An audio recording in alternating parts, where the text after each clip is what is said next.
Ito ang isa sa pinakasikat ng fried rice dito sa Baclaran. Welcome dito sa Baclaran, ang isa sa mga pinakaabalang destinasyon sa Maynila na kilala sa mga divisorya nitong mga pamilihan at syempre pati na rin sa iconic at ipinagmamalaki nitong simbahan. Matatagpuan sa lungsod ng Parañaque, isa rin to sa mga lugar sa Metro Manila na halos hindi rin nawawalan ng tao. Bukod kasi sa dami ng mga mamimili at sa mga debotong bumibisita rito, daanan din ito ng mga dumaraang tren ng LRT1 pati na rin ng mga parating at papaalis na eroplano dahil na rin sa lapit nito sa paliparan. Pero bukod sa mga pamilihan, simbahan at mga tren na makikita rito, isa rin sa mga dahilan kung bakit maraming tao sa Baclaran ay dahil na rin sa mga pagkaing matatagpuan sa likod mismo ng simbahan. Mula sa nagbabagang fried rice na niluluto mismo sa tapat ng tindahan. Basta sinabing sa Ugbo, Baclaran, Chef Duway agad yung maisip mo. Panalo kasi yung yang chow niya. Pati na rin yung authentic kansi na may kasamang asim ng legit na batuan. Dito sa Metro Manila, kami lang ang may kansi na may batuan. Dinala namin yung negros dito sa Baclaran. Titikim din tayo ng isang 1,000 years old na beef recipe na galing pang Taiwan. Royal Crispy Beef Pie o kilala din bilang Imperial Beef Pie na matagal ng recipe. Hindi siguro siya dessert, puro linamnam. At dahil madalas itong ikumpara sa masikat na ugbo sa Tondo, aalamin din natin kung bakit tinawag ito ng ilan na Ugbo 2.0. Andito tayo ngayon sa Baclaran para sugurin ang isang food park dito na kung tawagin nila dito sa Manila ay Ugbo 2.0. Parang version siya nung Ugbo sa Tondo, pero this time nandito tayo sa Baclaran. Sisilipin natin ano nga bang pinagkaiba sa iba't ibang food park dito sa Manila. Sugod na tayo agad doon, check na natin ang mga pagkain. Let's go! So mula doon sa tapat ng simbahan ng Baclaran ay dumaan tayo dito sa gilid, papunta doon sa likod dahil dito nakapwesto itong Ugbo 2.0 ng Baclaran na para bang Ugbo ng Tondo ang datingan din. Isang mahabang street na may iba't ibang pagkain. Karamihan dito ay mga parang Mediterranean food, laging merong shawarma, laging merong biryani. At kung ano man yung mga kadalasang nakikita nyo dun sa Ugbo, ay halos meron din naman dito. So far, wala pa akong masyadong nakikita ang pagkakaiba sa dalawa. Actually, sa Ugbo meron din mga ganitong fried rice. Pero subukan natin itong version na nakita natin dito. At syempre, kapag nandito ka sa Ugbo 2.0, hindi mo daw pwedeng palagpasin itong Chef Duway dahil isa to sa mga pinakasikat na fried rice na nagluluto dito sa lugar na to. At saktong-sakto naman ay meron tayong naabutan dito na sinalang na fried rice. Hello, sir. Good afternoon. Hello, sir. Po. Good afternoon po. Anong klaseng fried rice po yung sinasalang ninyo? Yang chow fried rice po. Ito pala yung yang chow fried rice. Ayan, tinutos sa malakas na apoy. At syempre, mukhang gamit ni Kuya, no? Parang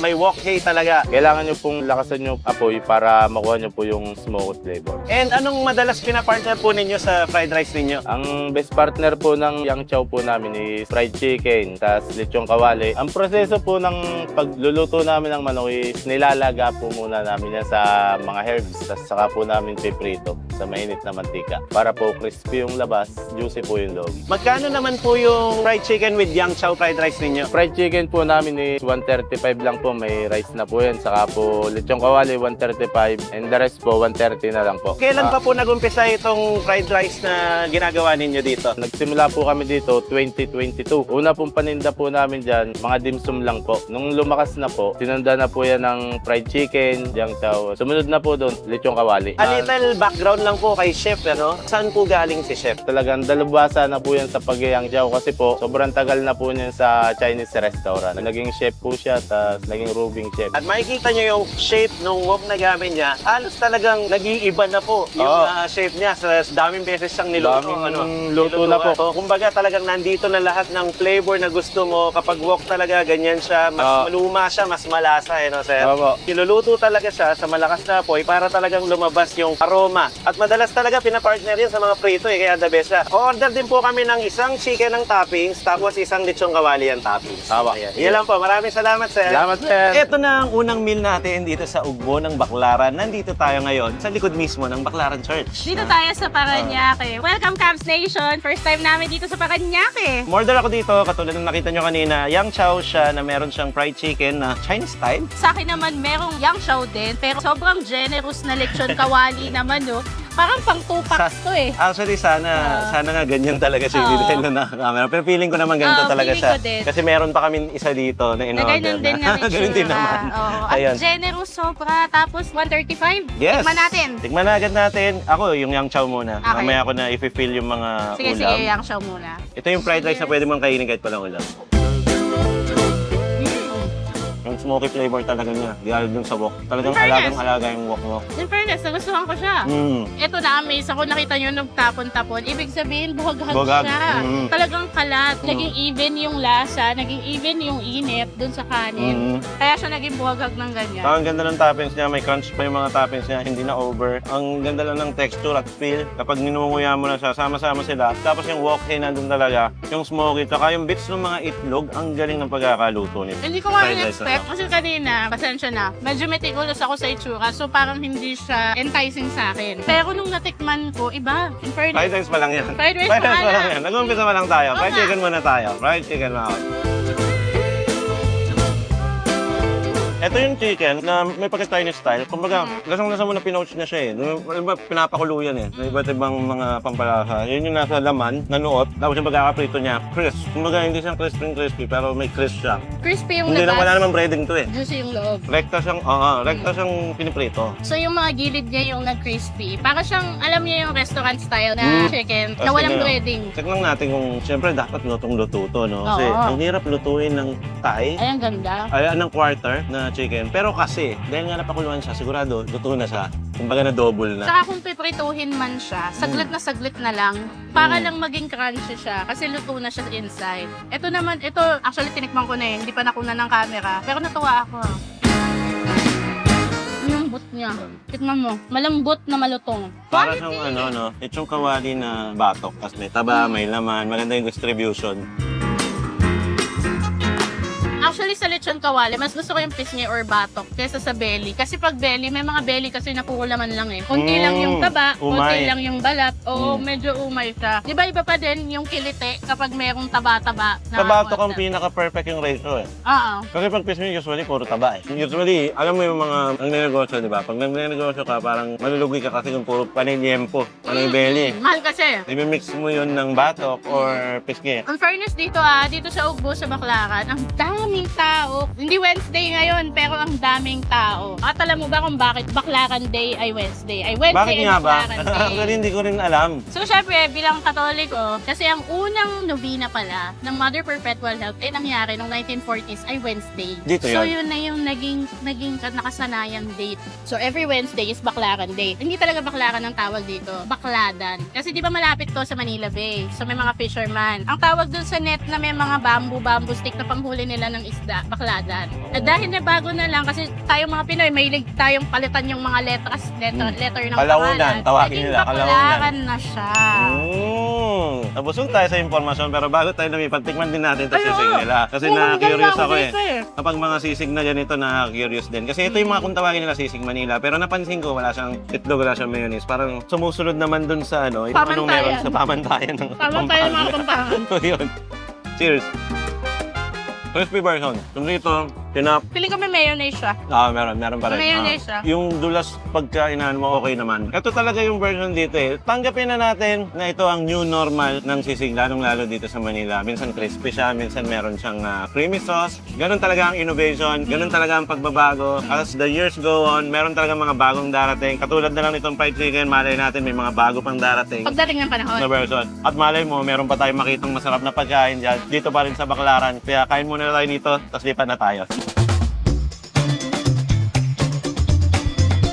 Para sa ating next stop, sumubok naman tayo ng pagkain na hindi available palagi dito sa Luzon. Meron tayong nakita ditong kansi, specialty to ng mga Ilonggo. Usually sa Bacolod ko to natitikman. At finally, meron na daw dito sa Ugbo sa Baclaran. Ang gamit pa nga nila dito ay yung legit na batuan talaga, hindi sampalok lang. Kaya tara, tingnan natin doon sa loob. Ano nga bang itsura ng kansi na ginawa dito sa Baclaran? Hello po ma'am, magandang hapon po. Magandang hapon din po. Nakita ko po dun sa labas na merong nakasulat na kansi na madalas nating alam na galing Bacolod. Kayo po ba Ilonggo? Opo. Yan po bang hinahalo nyo dyan ay kansi? Sa po to ng kansi, meron po siyang batuan, tanglad. Kakaiba po, no? Kasi usually ang batuan, available lang yan sa Panay Island. Opo, sa amin po marami pong batuan. Buti nakakapaglagay kayo ng batuan kaya nandito tayo sa Baclaran, Opo, ano? marami pong mga nagtitinda dito. Oo, meron siyang tanglad, meron siyang kulay at sile. Tapos po yung laman na ginamit nyo ay... Beef, Magkano po ang order ng kansi po ninyo? 200 with 2 rice na po siya. Curious ko na po, Mate titikman. O-order po ako ng 2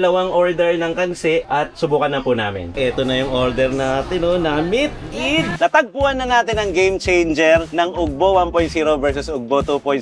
Dito lang ako nakakita ng legit, authentic, original kansi ng Negros. Kahit sa restaurant na meron tayong kansi na available, hindi kami nakakita ng ganito ka-authentic na meron pang langka at totoong batuan ng Nakakatuwa na may batuan dito Oo. sa Baclaran. Kaya no? excited na ako tikman yung sabaw Ako para din eh. matikman natin kung talagang eto nga ba yung natikman Yung natin sa hinahanap na Bacolod. natin.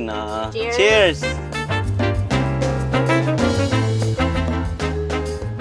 Ito nga yun. Lasang-lasa Ito yung yun. batuan. Ito yun, yung asim ng batuan na fruity, Oo. fruity na asim na may Fruity. kasamang tanglad na Ito panlasa.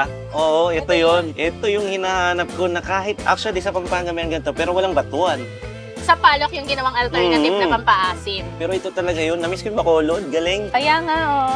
Hindi kasi, Na-meet. namit it. Oo. Hindi kasi kaya talagang authentic to dahil taga Negros daw yung nagluluto. Local siya. Okay na ako sa sabaw pa Tingnan lang natin eh. yung karne kung malambot. Kasi ito ang ginagamit talaga sa kansi, shank, di Ah. ba? Bulalo. Naubusan lang daw sila ng bone marrow pero regular na meron dito. Nagkataon lang ngayon wala. Kasi ang kansi, ang pinaka, kumbaga parang simplest way na i-explain mo siya is sinigang na bulalo. May Ang kulay ang lambot. sabaw. Oo, may kulay ang sabaw. Ang lambot. Katuwa. Legit to. Tapos may langka. Ayan oh, lambot niyan. Oh. Namiss ko to. Oo. Parang gusto kong bumalik ng Bacolod. Halos hindi ka na magkakanin eh. Actually, ako personally, busog na ako. Pero sarap na sarap ako magpapak. Iba yung naging effect kasi nung nakatikim tayo ng kansi sa Pampanga, na maasim lang siya. Closely enough na kalasa niya. Pero nung nagkaroon ng langka, doon nag-iba yung lasa eh. Di ba? Ito yung totoo. Ito yung real. Real, Lagyan authentic. natin ng konting langka.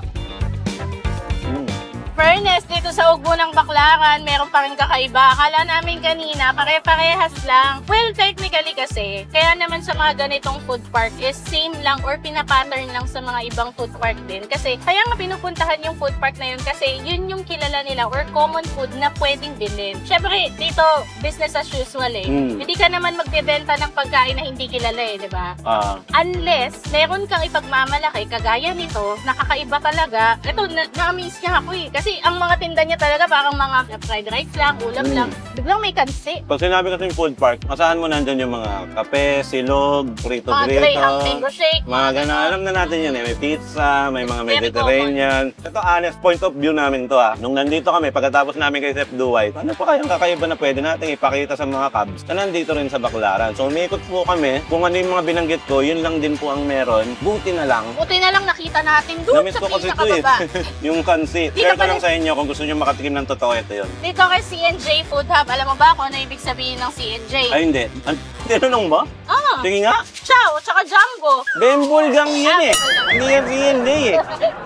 Ayun po ang pangalan nila. C&J dito. Legit, authentic na taga Negros ang nagluto. Kaya kung nagkikrave kayo, grabe comforting, nakakatuwa. Nag-enjoy ako. Okay, busin lang namin to mga kaps kasi kadong nag-enjoy. Bigyan lang namin kayo ng isang subo, kanin kasama. Lagyan natin ng sabaw.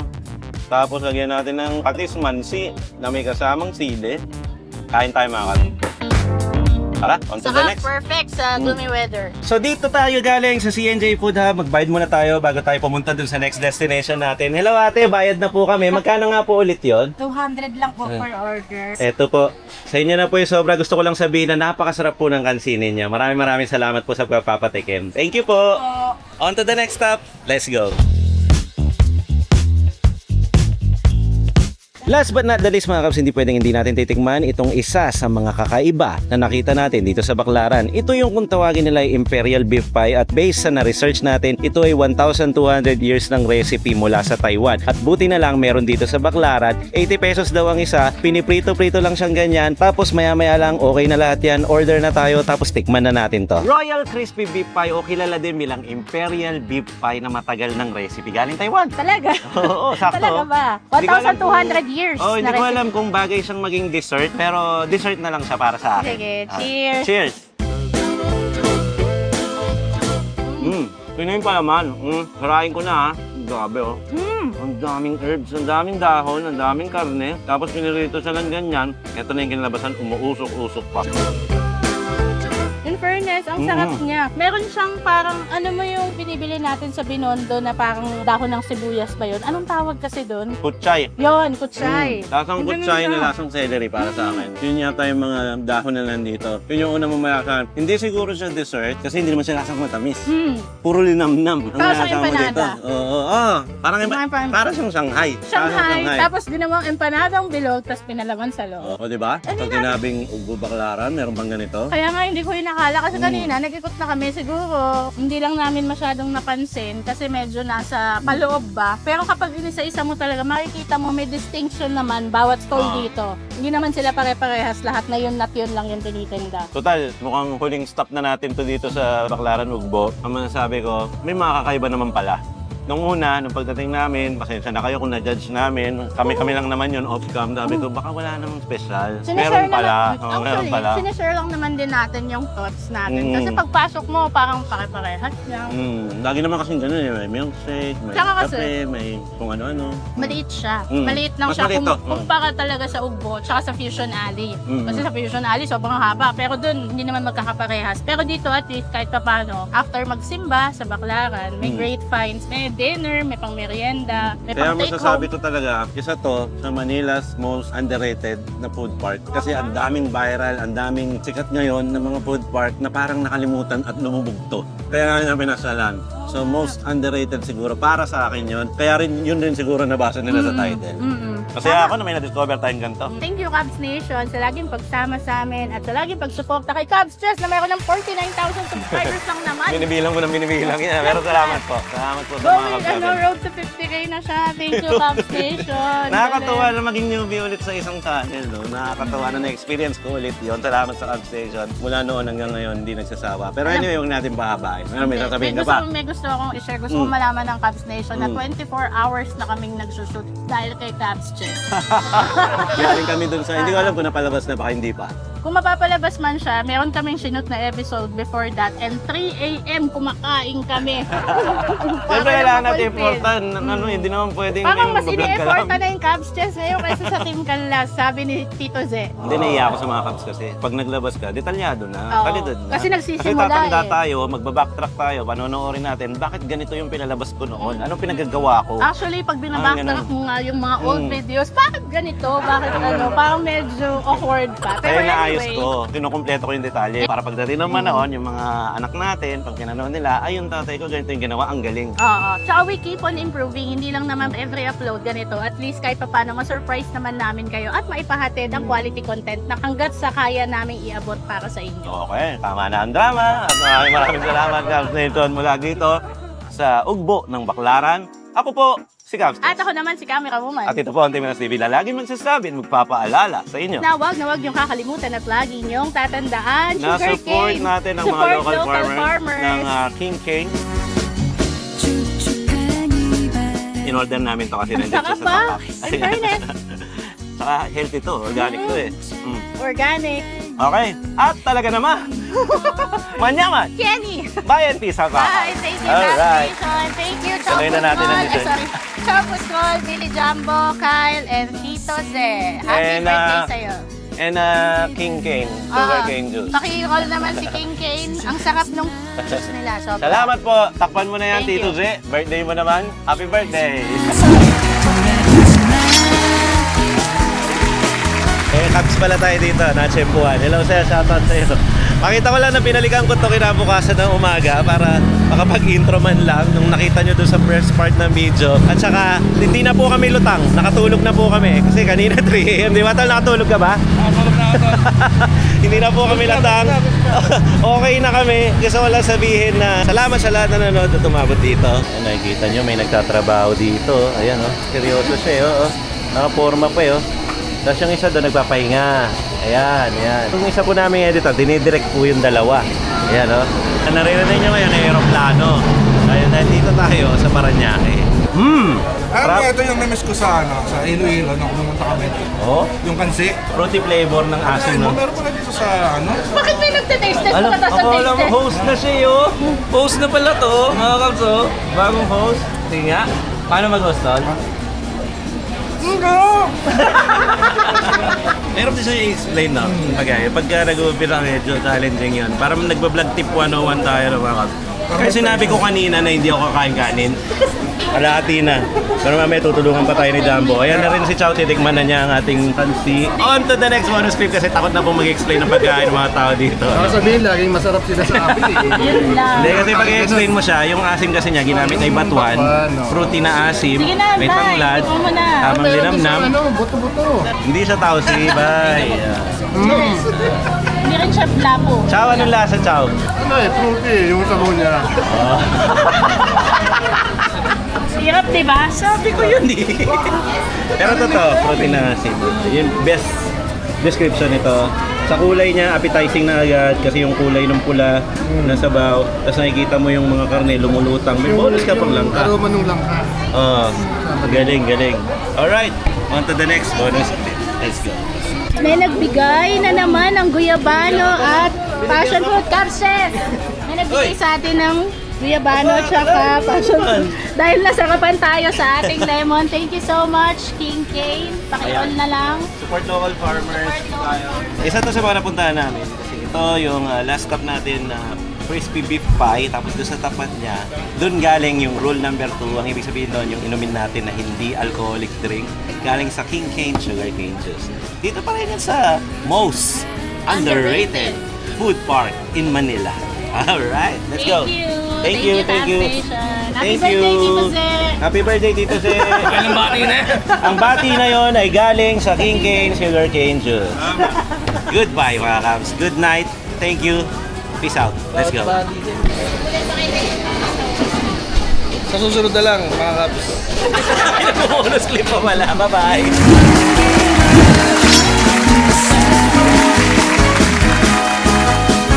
안아주겠니